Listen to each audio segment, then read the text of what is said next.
কি ব্যাপার, এত হ্যান্ডসাম একটা ছেলে, দেখতে শুনতে তো হিরোর মতো, এত ভীতু কেন?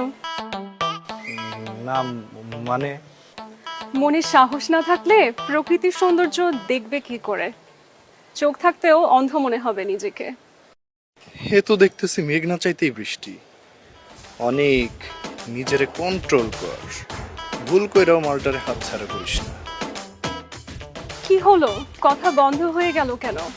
না না, বন্ধ হয়নি, দেখছিলাম আর ভাবছিলাম। লুকিয়ে লুকিয়ে কি দেখছিলে শুনি, আর কি বা ভাবছিলে? দেখছিলাম বাতাসে কিভাবে আপনার কোমর থেকে শাড়ির আঁচলটা সরে যাচ্ছে, আর ভাবছিলাম বাতাসও কতটা রসিক হয়ে গেছে। তাই নাকি? একেবারে তাই, মনে হচ্ছে আকাশের অপ্সরা জমিনে নেমে আসছে আর আমার সামনে দাঁড়িয়ে কথা বলছে। বাহ, তুমি তো ভালো মেয়ে পটাতে পারো। সেই যোগ্যতা আল্লাহ আমাকে দেয়নি, কিন্তু আমার এই বুকে ভালোবাসার সমুদ্র বিরাজমান। সেই সমুদ্রে যদি কোনো মেয়ে ডুব দেয়, তার জীবনে কোনো দিন খাল বিল নদী নালা মহাসমুদ্রেরও প্রয়োজন হবে না। বাহ বাহ, তুমি তো ভালো কথা জানো দেখছি। যেটা সত্য সেটাই বললাম, আর এই অনেক কখনো মিথ্যা বলে না, এটা পুরো মহল্লাই জানে। আমার কিন্তু সত্যবাদী ছেলে খুব পছন্দ, আর হ্যান্ডসাম হলে তো কথাই নেই, আর চেহারাটা যদি হিরোর মতো হয় তাহলে তো বোনাস। আপনি এই মহল্লায় নতুন তাই না? আজকেই উঠলাম এই বাসায়, একা থাকতাম তো, তাই আগের মহল্লায় কিছু বাজে ছেলে আমাকে প্রতিনিয়ত ডিস্টার্ব করতো। কেন? আমি সুন্দরী তো, আর ফিগারও তো মাশাআল্লাহ।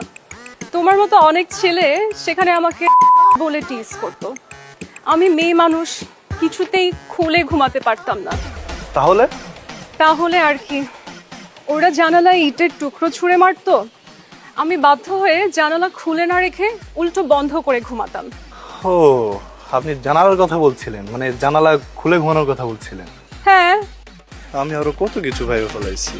অনেক কন্ট্রোল, অনেক কন্ট্রোল, আস্তে আস্তে পা ফেলাইতে হইব, ভুল করলে মালটা হাত ছাড়া হয়ে যাবে।